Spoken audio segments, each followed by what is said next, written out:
You want me to raise your son so he can have your life? He needs a mother. I can't do this. Go to your father. That corner right there, that's where he died. And that's where I'm gonna kill you.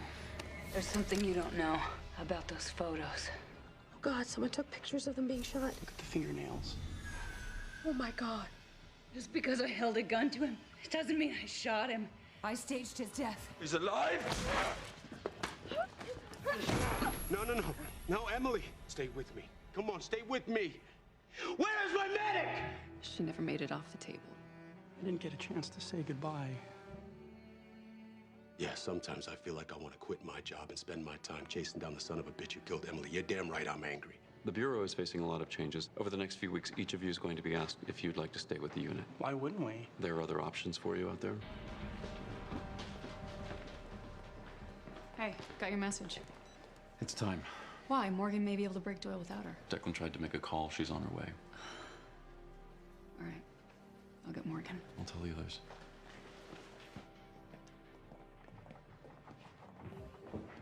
You getting in with Doyle? Doyle doesn't think Jareau has the guts to take him on. But that's definitely Jareau on the tape. Welcome back. Thanks. Everybody have a seat. Why? What's going on? Everything all right? 7 months ago, I made a decision that affected this team.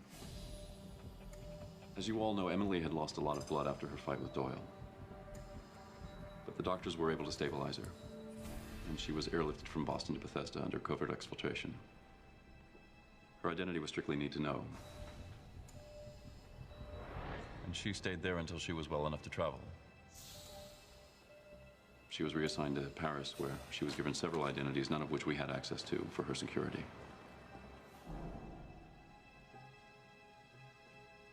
She's alive. But we buried her. As I said, I take full responsibility for the decision. If anyone has any issues, they should be directed toward me. Any issues? Yeah, I got issues.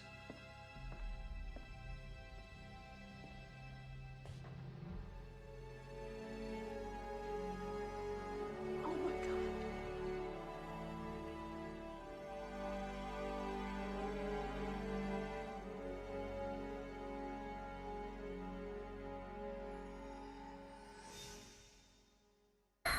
So you finished the course? And completed my case rotation.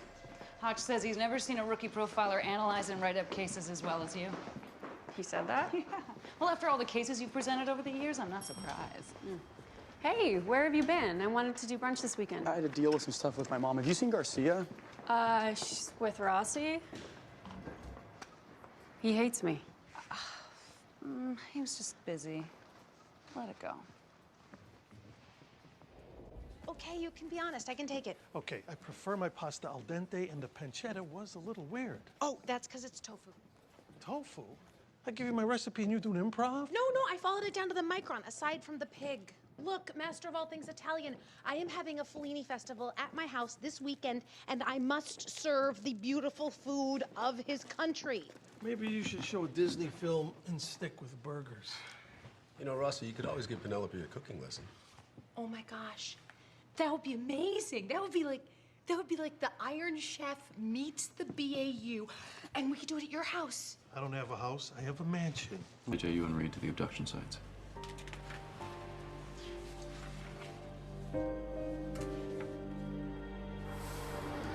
So Beth got off the bus here and headed northwest toward class. It's amazing no one witnessed her abduction. Emily was buried 6 feet under and wound up in Paris, so I guess anything's possible, right? So that is what this is about. You know, maybe our unsub's a little bit like Bundy, and he feigned an injury in order to get her to help him. Well, Spence, if you want to talk Or maybe he tried another tactic and was like, wow, you're really pretty, you should be a model, I can take your photo. I'll take that as a no. Either one would disarm her. Charm's quite the killer. So are tears. Whatever his ruse was, the unsub most likely used it to get her into his vehicle. Well, if Abby was last seen at a bus stop a few miles away, then he definitely has a means of transportation. Hopefully the disposal site will tell us more. Again, he's disposing in an area frequented by homeless people. This is equidistant between the last two dump sites.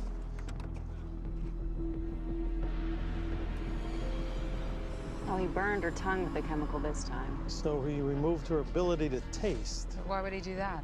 Historically, this type of torture was used to prevent someone from revealing a secret.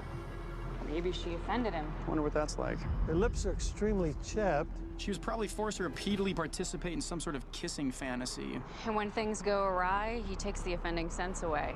He tortured her in these clothes, which means the 80s are essential to his delusion. Maybe that's when this rejection occurred and he held on to the clothes all these years. And now he's attacking girls who remind him of women from that time. He's fixated on her type and remakes them to fit his fantasy. But why start now? Something probably triggered it. Instead of dealing with it, he's acting out.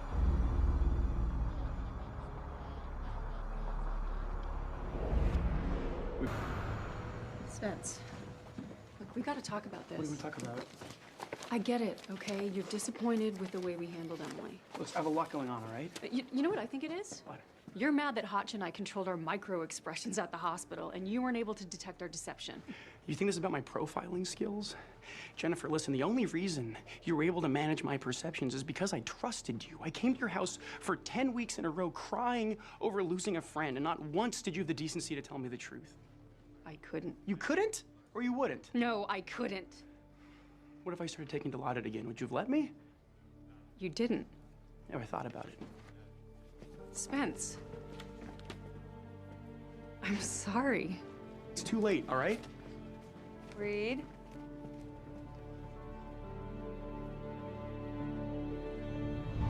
Reid, if you want to be mad at someone, be mad at me. I can't. I didn't come to your house crying for 10 weeks. So are you going to get psychological counseling for the team or handle it internally? No, I think that if we all just got together, maybe a cooking lesson and at the home of one of our founders, it could boost morale. Is this an order?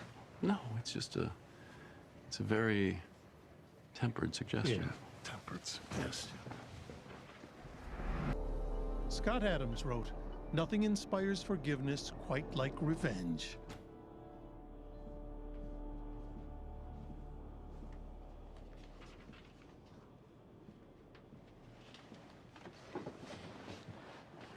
So, the surgeon said he believes he can restore feeling to Tammy's hands. Good, we got there in time.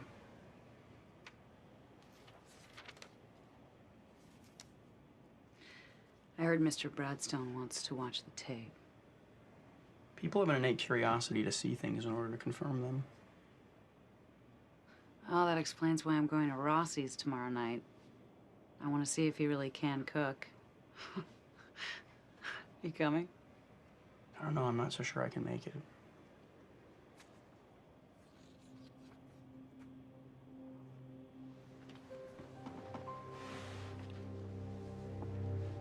Look, Reid, I know you're mad at us because we didn't tell you what really happened, and I understand that. But I promise you, we had no choice.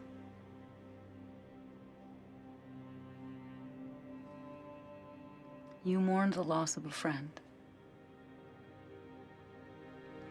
I mourned the loss of 6.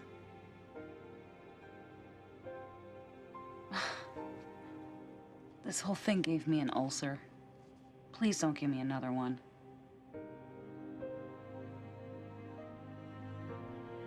Are you gonna go to Rossi's tomorrow?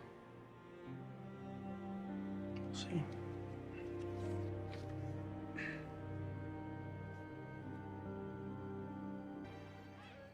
Cooking is the most sensual art form, and these are my paints. So your hands must be brushes. Don't interrupt. In a pot of boiling water, we cook our spaghetti until it's al dente, firm to the tooth. Here you go. Everybody pass it around so you feel the texture. There we go. Okay. Now, in a large pan, we fry up our pancetta, keeping a sharp eye that the edges are crisp. But careful not to burn the onions. Bravo, Aaron! We saute until translucence. I got it. Grazie mille. Ah! Now, we mix in the eggs, the Parmesan, the spaghetti, and parsley. You see, it's all about timing and rhythm. And if you don't feel yourself doing it properly, please order a pizza. Sorry I'm late. Yeah, and this is why I cook alone. So, when do we get to drink the wine? Almost there. Okay. We're gonna start at the beginning. You eat what you cook, I'll supervise, but we're gonna do this all together, just like a family. Okay, now. Now.